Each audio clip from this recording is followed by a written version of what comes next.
Bloomberg Audio Studios. Podcasts, radio, news.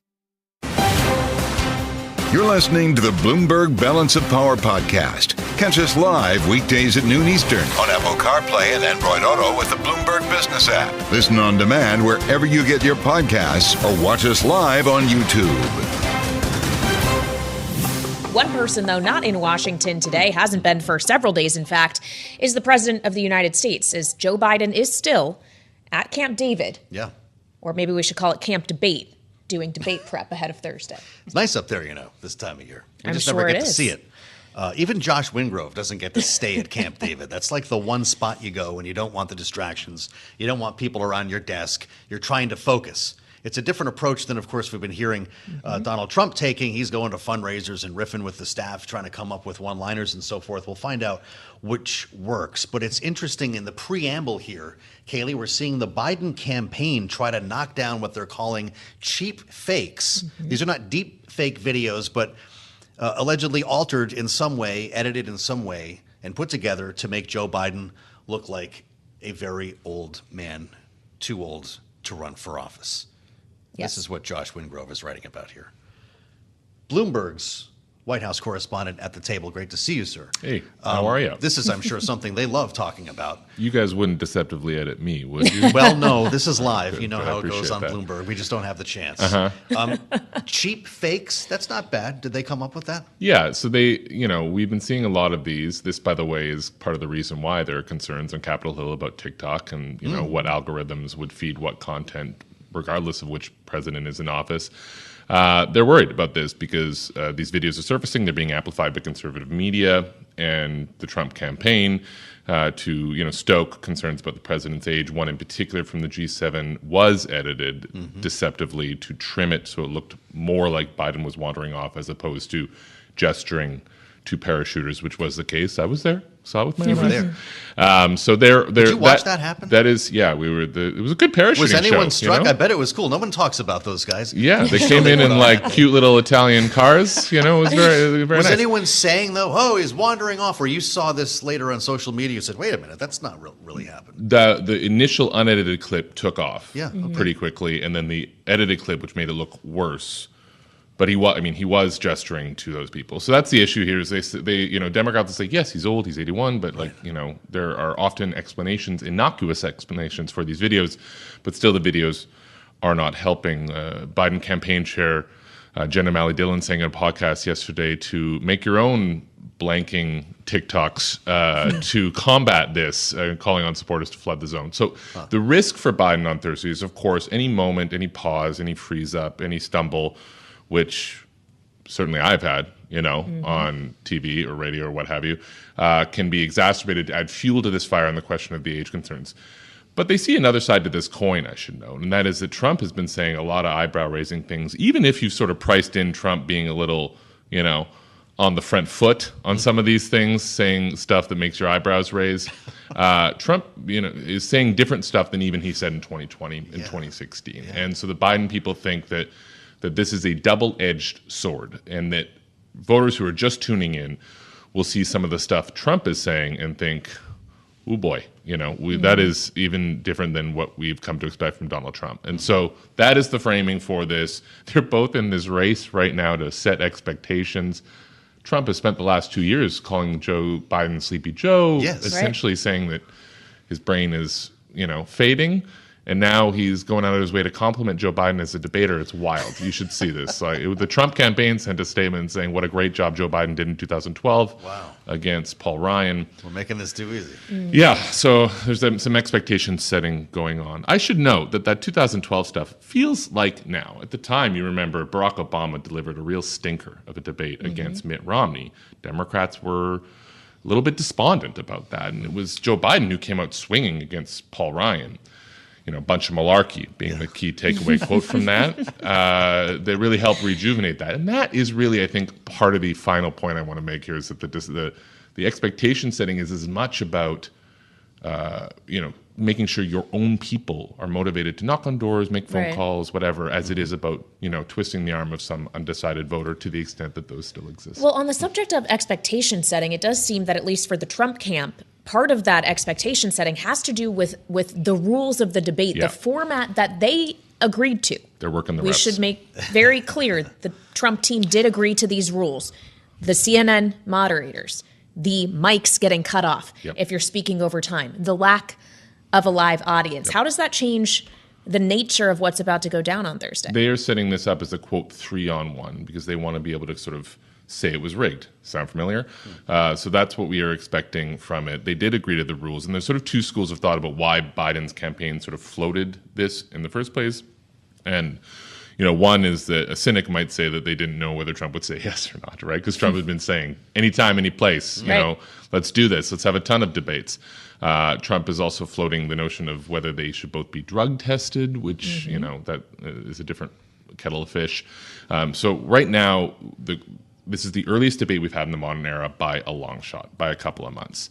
Biden wants this to be, putting both of them on stage saying, this is the choice. Notably absent from that are other third-party candidates. Yeah. Trump wants the same thing. He wants to hammer Biden on immigration. He wants to hammer Biden on inflation, which are concerns that poll after poll, including Bloomberg's own poll with Morning Consult, shows are top issues for independent voters and voters more broadly. So, Trump wants a window to go at Biden.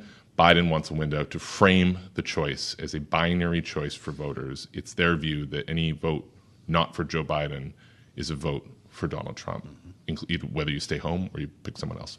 All right, Josh Wingrove, Bloomberg White House correspondent, looking forward to Thursday night. Big Thursday night. Your coverage indeed will, of course, be having coverage of that for you on Bloomberg TV and radio, 8 to 11 p.m. We will be simulcasting CNN's presidential debate. And on the note of that debate, as we continue to look ahead, let's assemble now our political panel. Rick Davis is with us, Bloomberg Politics contributor and partner at Stone Court Capital, joined today by Jonae Wartel, partner at Arc Initiatives and Democratic strategist. Welcome to you both. Jonae, I'd like to start with you, as we were just discussing with Josh, this whole idea that the Biden campaign, the White House, is already struggling immensely with these cheap fakes, with videos that circulate of the president looking old at 81, something that he cannot change. How much power does he have to change that narrative on Thursday night? Well, I think what's important to think about when it comes to this debate is that the president is going to deliver a clear and concise message to the American people about what's at stake in this election and why he is the right choice for another 4-year term, and rightly contrast himself with Donald Trump. I think that what's important here is for him to show the energy and enthusiasm that he has in his months on the campaign trail, traveling to battleground states all across America. So I think that contrast and that kind of rebuttal to, the claims that he's too old to be president or other things that have been said is for him to show up on that debate stage Thursday, ready to really put on display for the American people why he is the best choice to lead us into the future. Rick, a fascinating study here from Media Matters today. I wanted to ask you about. You can both take a swing at this if you want, because it challenges the idea of the left-wing media bias when you consider specifically the issue of age, as Kailey brings up here. They reviewed articles in 5 of the top U.S. newspapers by circulation: Washington Post, Wall Street Journal, New York Times, L.A. Times, USA Today. Rick, they found out of the 144 articles focused on either of their ages or mental acuities, 67% focused only on Joe Biden's age or mental acuity. Only 7% focused only on Donald Trump's. What do you make of that bias? Look, I think it's, a bias, I guess, by virtue of the data. But, remarkably, Donald Trump doesn't appear very old. He puts on these shows and these rallies. He stands up there for over an hour on a monologue. He goes on the most crazy rants in the world, but nobody thinks of him as being old and feeble in the process of doing it. Crazy, maybe, but not old and feeble. Joe Biden get up to announce an award for somebody, and you think the guy's going to teeter over at any minute. You literally hold your breath, hoping that he gets through the event.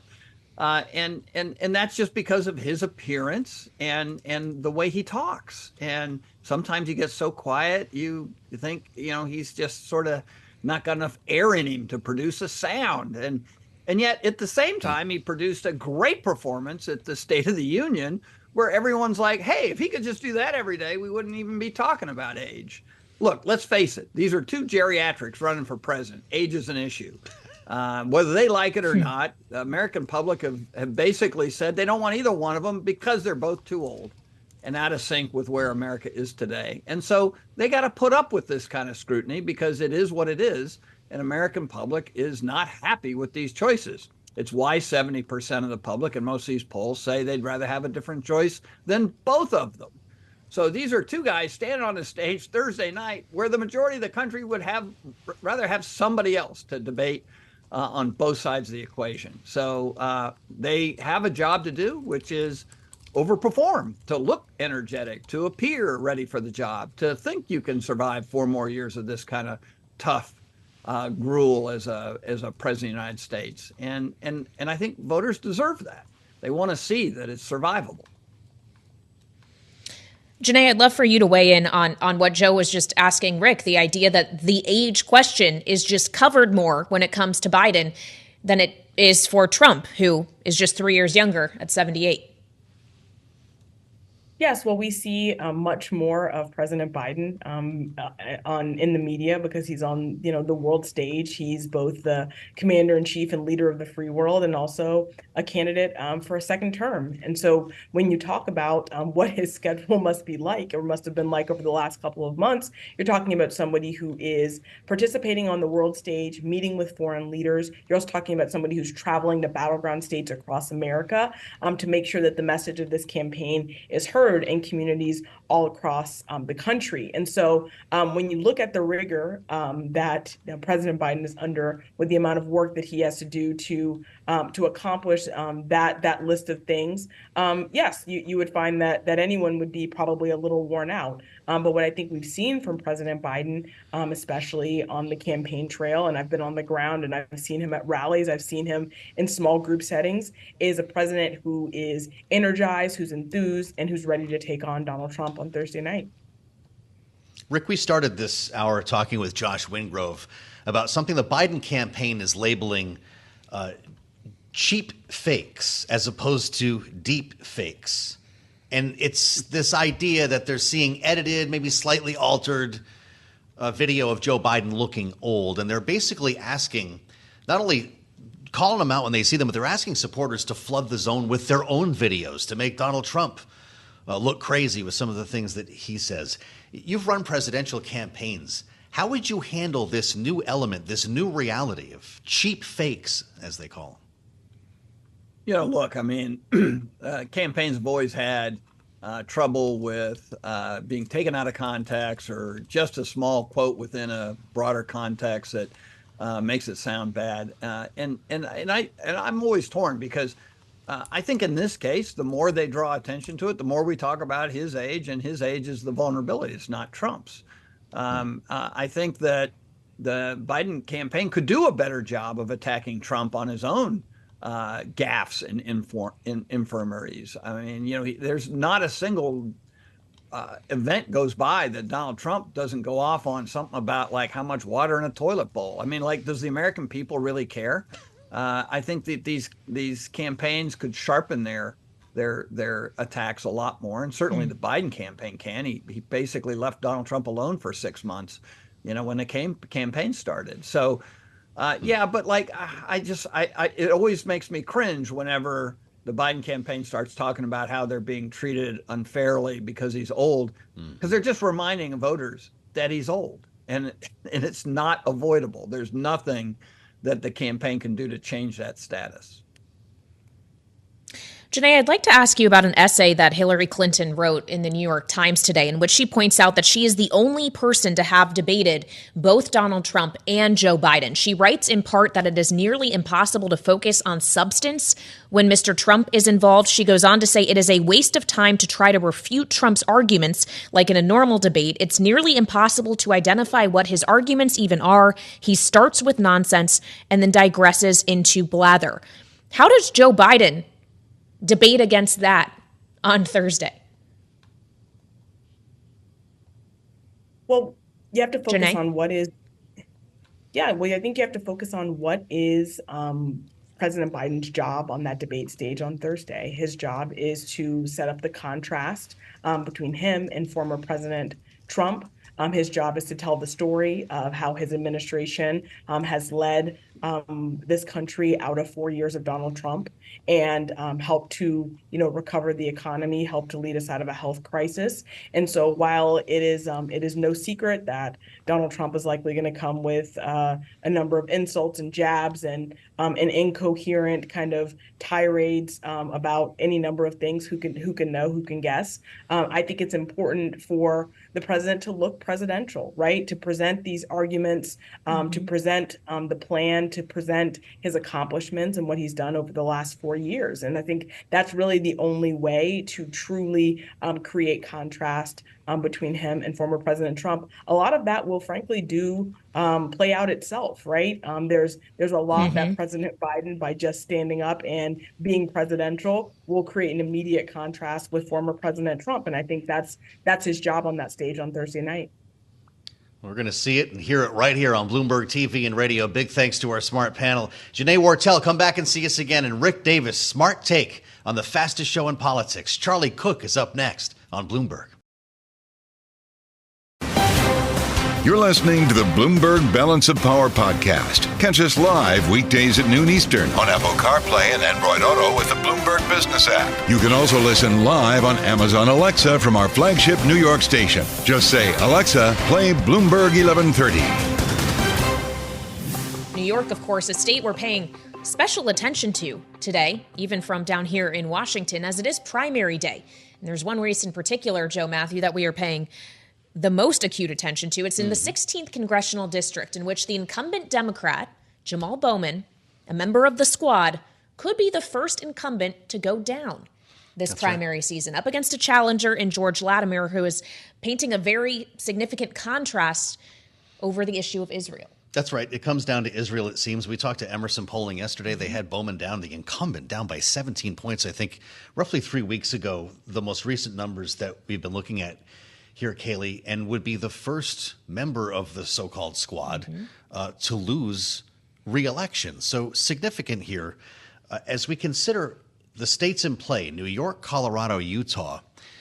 By the way, we're still waiting for the Bob Good race to settle in Virginia. And there's a question about whether this is really a time where we're seeing the centrists advance here and the extremes on both sides run into some headwinds. None other than Charlie Cook is with us to talk about it. Cannonballing into the pool today, the namesake of the Cook Political Report. Charlie, it's great to have you back and good to see you on Bloomberg TV and radio. Is the moral of today's story going to be centrists win? Well, in New York, I mean, Bowman sounds like he's in huge trouble, and I think George Latimer seems well positioned to take him out. But that's sort of the center up against the hard ideological left. A lot of the primaries that we've been seeing in recent weeks and today on the Republican side, it's basically between the far right and the really, really far right. It's not the classic moderates or centrists and ideologues at all. So, but it is. You took the words out of my mouth a minute ago when you said none of the squad have ever, have had any real problems before. This is the first one, but pulling a fire alarm in the Capitol building. I mean, when you look at it, it's like, wait a minute, that kind of crystallizes behavior in the minds of voters where, the members can get away with a lot, but there are limits to it. And I suspect that Congressman Bowman may have hit his limit. Yeah, the infamous fire alarm incident, of course, was during the government shutdown fight in the fall. He was trying to make it to a vote. He maintained that he thought he could exit through the door that ultimately triggered the fire alarm. It was quite a saga. So considering the potential flaw in that being one of this candidate, Charlie, should we be looking at this primary race in New York as idiosyncratic, as something unique to these candidates and specific issues, or something that could be a tell on the division we are seeing in the Democratic Party over the Israel issue, something that could translate into November? Well, it's a little bit of a tell, but frankly, we're not seeing it as quite this big a deal in other primaries yet. I mean, it may get there, but so far we haven't. And I think AIPAC, American Israel Public Affairs Committee, they're picking their shots very carefully and sort of rifle shot going after specific members that they feel like they have a good shot of taking out. as opposed to being seen as a paper tiger going after lots of people and not succeeding in many or any of them. And so I think it shows some sharp targeting on the part of AIPAC to concentrate their fire on where they seem to have a really, really good chance and not places where it'd be a long shot. I'm really glad you mentioned that, Charlie. AIPAC's Super PAC has dumped almost $15 million into ads against Congressman Bowman. That is an all-time record in American political history. With that said, maybe this is the new normal, but what would this race look like without AIPAC's money? It would still probably be pretty close, but let's remind ourselves, this is the New York City media market. This isn't Dubuque.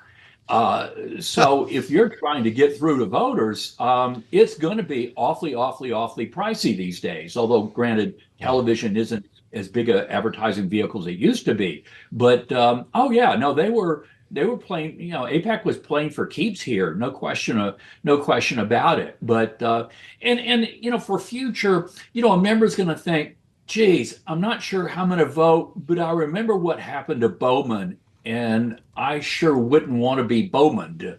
And that can affect behavior. A lot of times members of Congress will look for the path of least resistance, and this clearly was not it for Bowman. Charlie, of course, it's not just New York that has a primary today. There's also primaries in Colorado as well as in Utah. And Utah specifically, in the congressional races and the Senate race, we're questioning the power of the Trump endorsement. In the gubernatorial primary, Trump didn't endorse, despite the incumbent governor being pretty critical of Trump. Trump hasn't stepped in to advocate for his challenger. How should we be thinking about the nature of the Trump endorsement in this election cycle and how it is different compared to, say, 2022, other cycles before that? Well, former President Trump was incredibly effective in forcing out the infidels, people that had voted for impeachment of him, and where they either jumped or got pushed out pretty effectively. But looking at these primaries, we're talking about the difference between chocolate and Rocky Road ice cream here. You're talking gradations of two really conservative people, but one of them happened to have Trump's endorsement, but the other one can hardly be portrayed as anti-Trump. So, I think there are limits to how far I'd want to extrapolate some of these things. And the same thing in that Virginia race that we had last week that's still undetermined with Congressman Good. We're talking about some really conservative people here. This isn't between the Mitt Romney center right and Trumpies. This is between flavors of really conservative people. All right, you went there, Charlie. So what about Bob Good and John McGuire? A race now. This election is a week old. It was last Tuesday in Virginia. This is the head of the Freedom Caucus, Bob Good. And we talked a lot about this, the strange bedfellows that came together to oppose Bob Good. Donald Trump and Kevin McCarthy swinging together along with establishment Republicans on Capitol Hill. It's still not called. In fact, Bob Good, who thought he was going to get a recount, looks like they will not be within the margin. And John McGuire's margin is he's picked up a couple of votes. He's at 373. But Charlie, Bob Good says he's not done. And he said yesterday he will try to block certification of this vote because of irregularities in Lynchburg. Is this the beginning of the whole rigged conversation going into November? I kind of doubt it. The thing is, with elections like this, the big jumps in numbers typically come in the first 24, 48 hours, where somebody, made an arithmetic error totaling up columns. You don't generally see big time switches, shifts in votes, this far away from an election. So my guess is that Good's defeat is probably going to stand, and that, when one really conservative Republican is saying that another really conservative Republican stole an election, that doesn't quite get the traction that some of the charges that former President Trump has leveled over the years. And although frankly, there's very, very, very little. I mean, this country, we have a lot of problems, and there are lots of things that government doesn't do well. We actually count votes pretty well, and there's not enough voter fraud to even laugh at, anymore. But if people want to believe it, they'll believe it. Well, and certainly Donald Trump is still out there talking about it in the case of the 2020 election. And Charlie, on that note, we have been talking endlessly about Donald Trump and the debate that is upcoming of him versus Joe Biden on Thursday on CNN. The question is, what does the debate actually change, if anything? How much potential does it have to change an election that we all know is likely to be very, very close, in which many voters on either side for either candidate are already entrenched and have their minds made up? Well, debates typically don't make that much difference. I mean, the typical normal, well-adjusted person does not spend an hour and a half out of their lives watching a political debate. It's usually partisans that are watching to cheer on, their favored candidate or jeer the opposition. But occasionally they do. And this is obviously a close race, but I would look for, rather than, and I was a high school debater, rather than think like, okay, who was smoother, who performed better, I'd say, who got a moment?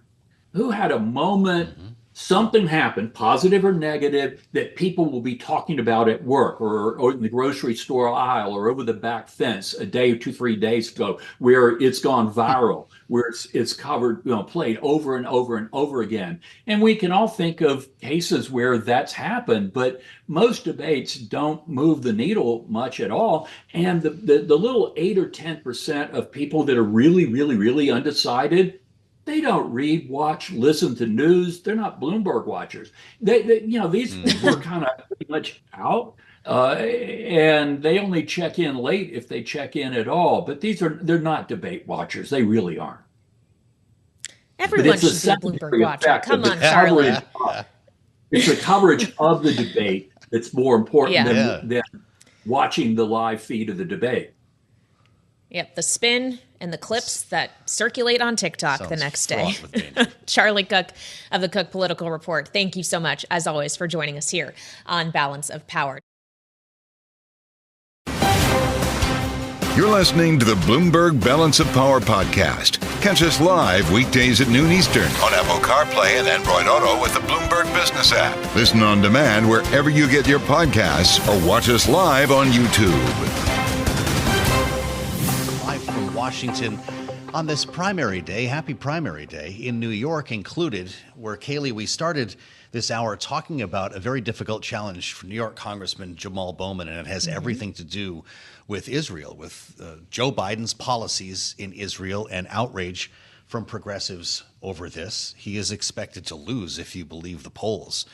But there's bad news not only for Joe Biden on Israel, potentially Benjamin Netanyahu today as well. Yeah. As the Israeli Supreme Court makes a landmark ruling here, unanimous, I should add, that the military must begin drafting ultra-Orthodox men for compulsory service. This would end a decades-old system, Kailey, and many think it could lead to the undoing of Benjamin Netanyahu's government.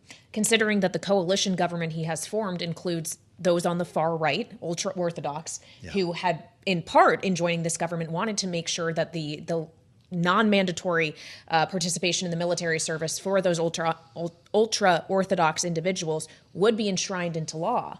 And here the Supreme Court is has a ruling that does the exact opposite. Of course, the court's grounds for this is essentially the ongoing war, which is now almost 9 months in. And they said in the midst of a difficult war, the burden of inequality is more acute than ever. The question, Joe, is whether this also makes the burdens on Benjamin Netanyahu even more acute by extension. Well, that's absolutely right. And it's happening on what could be, as we've discussed, the eve of a new front opening to the north as Israel considers waging war against Hezbollah. Yeah, there's a lot to pay attention to, and we want to dig into this a little further. And welcome now Jennifer Kavanagh. She is Senior Fellow in the American Statecraft Program at the Carnegie Endowment for International Peace, also an adjunct professor in the Security Studies Program at Georgetown University. Jennifer, welcome back to Balance of Power. If we could first begin with this decision from the Israeli Supreme Court, how much more difficult could this make Benjamin Netanyahu's life domestically?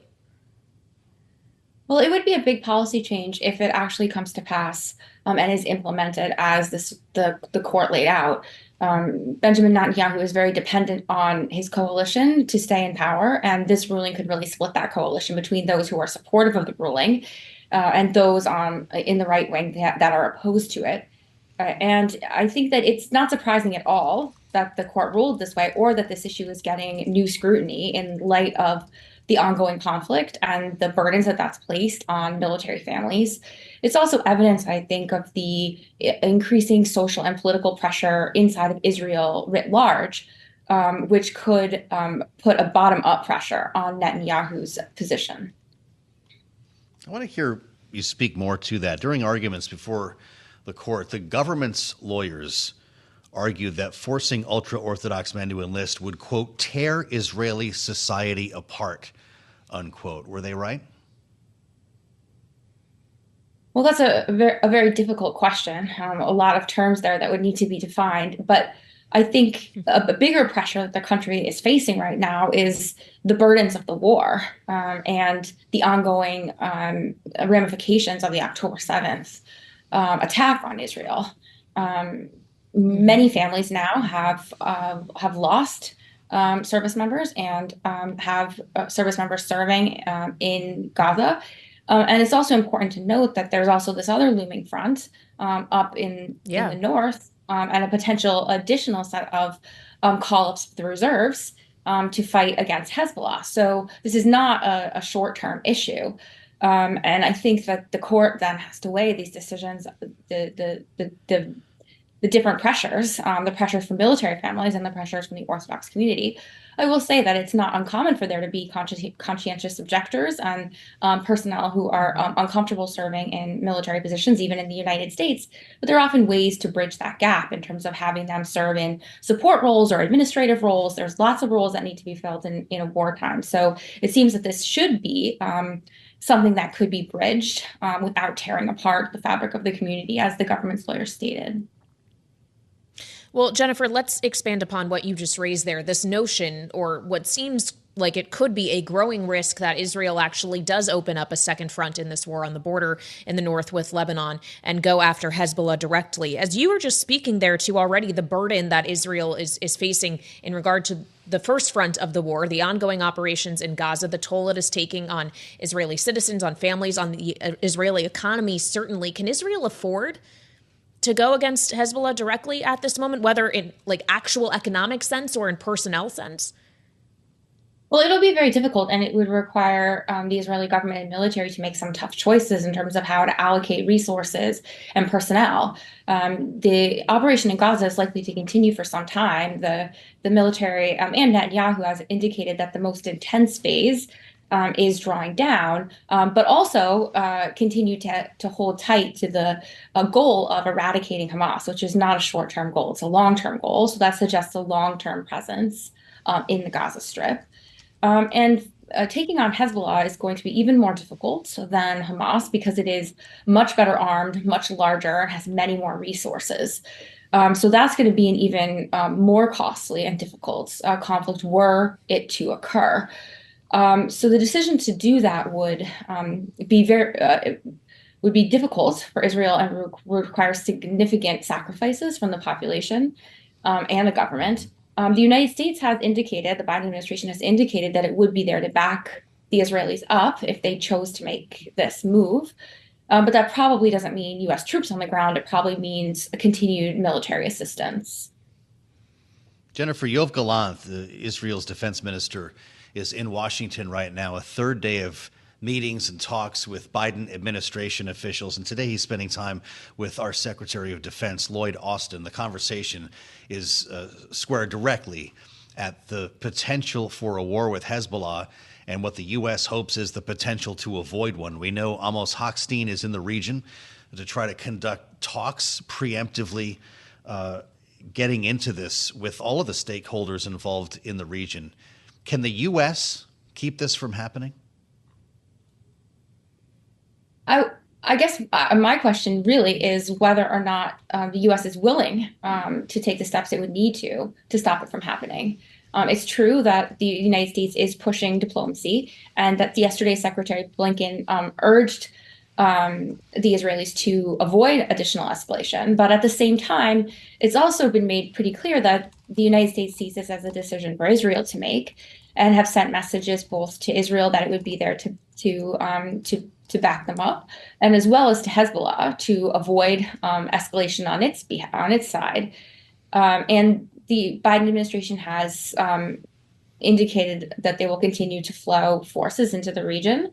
The USS Roosevelt is moving from the Pacific Theater into the Mediterranean, and there's some additional Marine Corps assets in the region as well. So I question whether or not the Biden administration has the willingness to actually leverage U.S. influence to stop this from happening. So there's the question of what the U.S.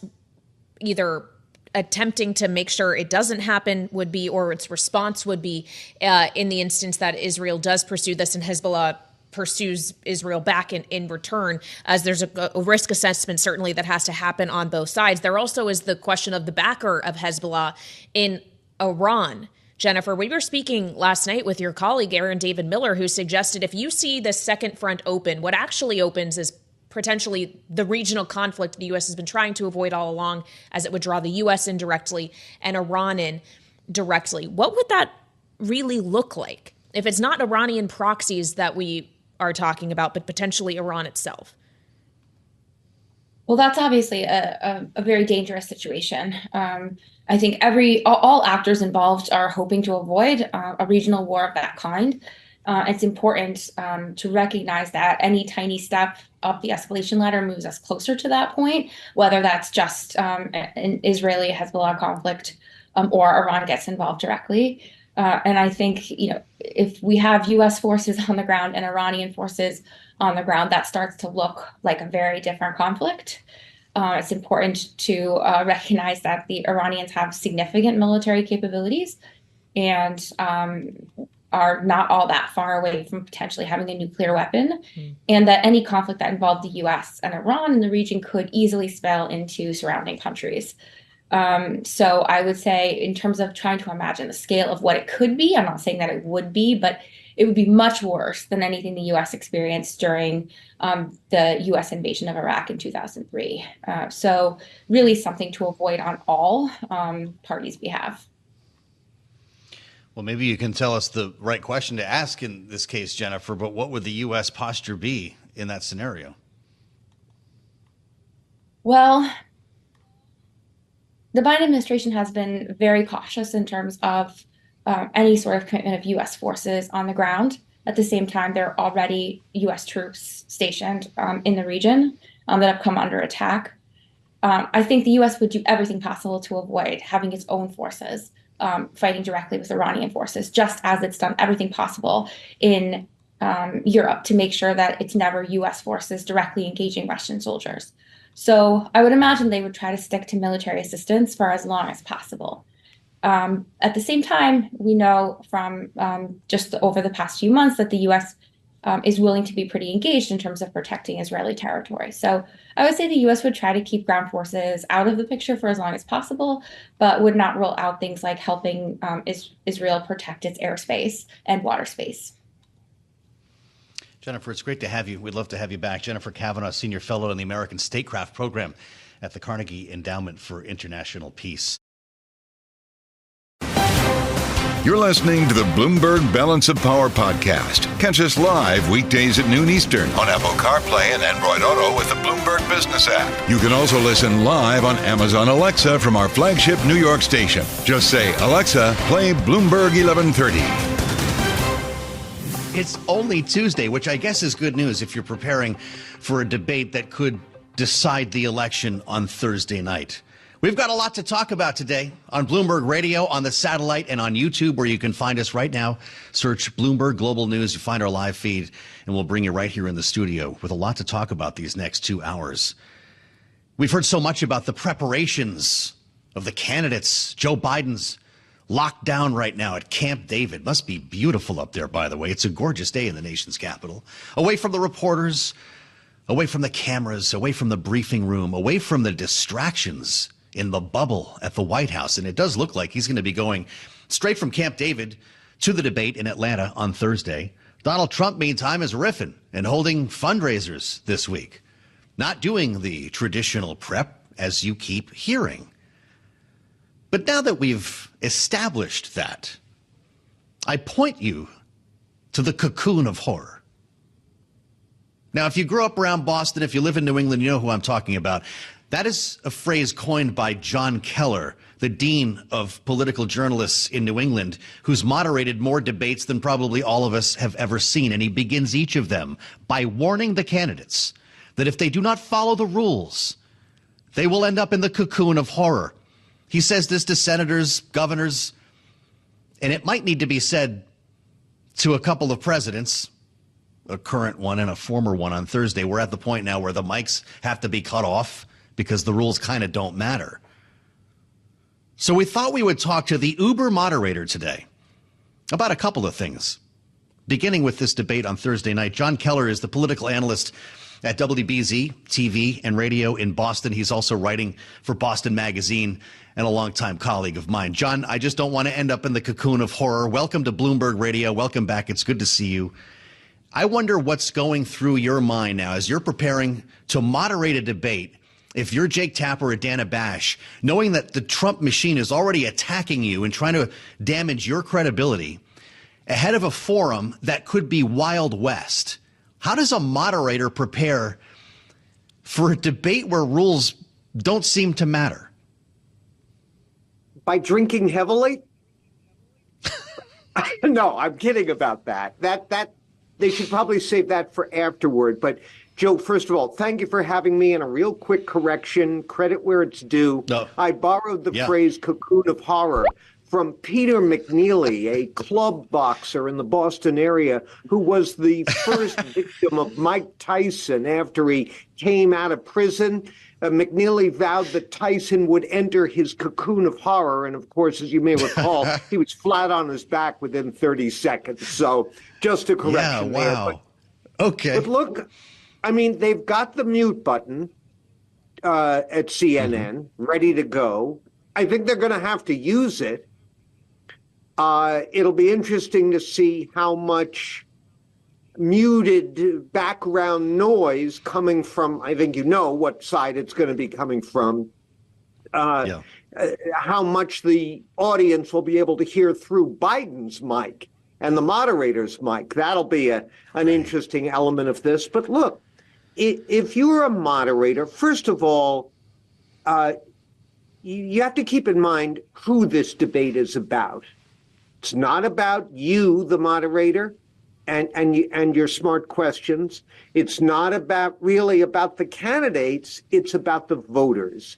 Are they going to have an opportunity, if they pay attention, to emerge better informed about the momentous choice they have to make than they were going in? So in order to do that, particularly given these two, the baseline is to try to impose order. And so it wouldn't surprise me at all to hear Tapper and or Dana Bash, if not screaming, then yelling at Donald Trump early on to clam up if he tries to shout over Biden, as I suspect he's probably going to try to do.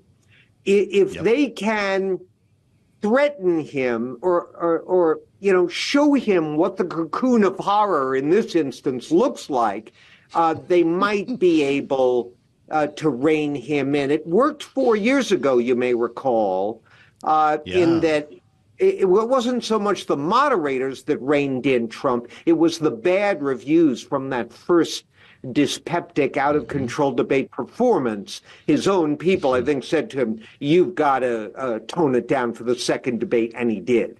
Right. I want to know where you are on live fact-checking, because this has become part of our reality, John, and it's got its limits, as we saw in the town hall with Donald Trump on this same network on CNN, and they were excoriated. In fact, the guy who ran the network was shown the door after this. So is it really incumbent upon the moderator now? Is this the modern interpretation of the job where they have to fact-check live every answer they get, as opposed to, say, post-show analysis or just letting voters do their own homework? Yeah, I mean, look, there are honest differences of opinion on that within the world of debate moderators. My view is that that's not my job. If one of the candidates says something false about me or about my network, I might correct them live. But I believe that if Joe Biden or Donald Trump says something that's palpably false, it's up to the other candidate to correct them. That is part of the information that is imparted by a debate. Is this person who wants to wield power over my life someone who's well-versed in the facts, courageous and aggressive enough to correct misstatements of fact when they occur on the spot? Are they quick enough to do so? So, no, I don't think the moderators should fact check live. I think that's up to the other candidate. And you mentioned the responsibility of the viewer at home. And I think that's an under-remarked upon part of these debates. Are you prepared to walk into a bakery and be sold a rotten coffee roll without looking it over first, maybe asking, is this fresh? It looks a little green around the edges. I don't think so. Why would you accept political rhetoric that's also rotten? Is this the new precedent? Mike's caught off in a debate like this and networks running their own show. I have to call this thing the CNN debate, I'm told in every reference, John, because the commission isn't running these now. Yeah, I think it might be, Joe. I mean, we'll see how it goes. I'm glad that they did away with the live audience. I've always felt live audiences are completely superfluous to a televised debate and just at best are an unnecessary distraction. We'll see how well the mics worked. Remember, they had it in the second debate 4 years ago, and it didn't seem to be needed very much because Trump cleaned up his act a little bit. Certainly disposing of the committee overseeing the debates it seems to have left the American public dry-eyed. I don't hear much upset over that. We'll see how it goes. But I think people deserve a better product than they've gotten at times in the past. And I also, two moderators, for my money, is one moderator too many. But at least they don't have a whole panel of reporters preening and chewing up unnecessary time. That, I believe, is also an improvement, Joe. Yeah, well, we won't hold our breath for the National Media Consortium to do the next debate here. Right. Jon Keller with us on Balance of Power here on Bloomberg. The economy is going to be a big issue in this debate, John, and I don't suspect it's going to be terribly well informed. And when we start talking about the specifics of what's driving inflation, you start talking about monetary policy. Real estate is something that I'd like to talk to you about here, because we're going to go from the cocoon of horror with Jon Keller to the urban doom loop. You're writing about the commercial real estate collapse of the 2020s, is how you put it, in a new piece in Boston Magazine. The headline is Boston's Economy Doomed. And we can extrapolate this to look at cities around the country. But the fact is, and I was fascinated to learn this from John's reporting, nowhere is this collapse more acute than in Boston. MSCI finds property sale prices in the central business district cratered in the fourth quarter by more than 30% year over year, a decline steeper than any other city that MSCI tracked. John, you can speak to what's happening in Boston, but it's happening all over the country. This is the post-COVID world we live in, right? It is, unfortunately. Cities like San Francisco and New York, and the problems with vacant office space and workers not returning once the pandemic, quote unquote, ended, has been a big story. But Boston has been particularly bad. The numbers don't lie, Joe. There's a variety of reasons for that. There was a commercial office space boom in Boston over the last decade or so. And it's a city with notoriously bad commuter traffic and poor public transit. So the first opportunity most office workers got to ditch their commute, anyone who could work from home made it clear they preferred to do so. And compounding the situation in Boston is that Boston, more than any other major city in the country, had relied heavily on commercial real estate tax revenues for its annual budget. This worked out really well for a series of politicians over the years who, as a result, could keep the residential rates very low and accept the plaudits of the residents of the city. But because they have leaned so heavily, they get a higher percentage of their revenues from commercial real estate taxes than any other city, the crash promises to devastate the city's revenue flow in the coming years. So what to do about it? Well, the Mayor Michelle Wu, has suggested that she wants the authority from state legislators to jack up the commercial tax rate to make up for any shortfall. Well, this has the commercial property owners just orbiting the earth with fury. And the fact is, surprise, surprise, capital is mobile. And you're seeing already an exodus of commercial real estate investment from downtown Boston, where it's been booming in recent years, to the near suburbs or to other states. And if that keeps up, Boston's in big trouble, Joe. Wow, John, this is a really important story, and I haven't heard it framed this way until now. Almost as if she was listening and reading your column that we're talking about here. I see in the Globe today, the Boston Globe, Governor Maura Healey announcing the administration, they're providing $15 million to extend a city program that converts underused office buildings to housing. John, I've got less than a minute left. Is that the answer? Well, it might be part of the solution. There are problems with that, though. Converting office towers, buildings that were designed for office use, to residential is, in general, a hugely expensive proposition. And Boston lags behind other cities like San Francisco in providing what appear to be the necessary incentives to developers to go in and do that. There's just a handful of projects underway here. So they're going to have to get more creative than that. There's a lot of ideas floating around. But the political class around here, in Boston at least, is lagging well behind this new landscape of economic reality, Joe. They call him Keller at Large up in New England. Jon Keller, great to have you. Find that story at Boston Magazine. You'll learn a lot. Smart take from a dear friend. Jon Keller, thanks for being with us on Bloomberg. Thanks for listening to the Balance of Power podcast. Make sure to subscribe if you haven't already at Apple, Spotify, or wherever you get your podcasts. And you can find us live every weekday from Washington, D.C. at noontime Eastern at Bloomberg.com.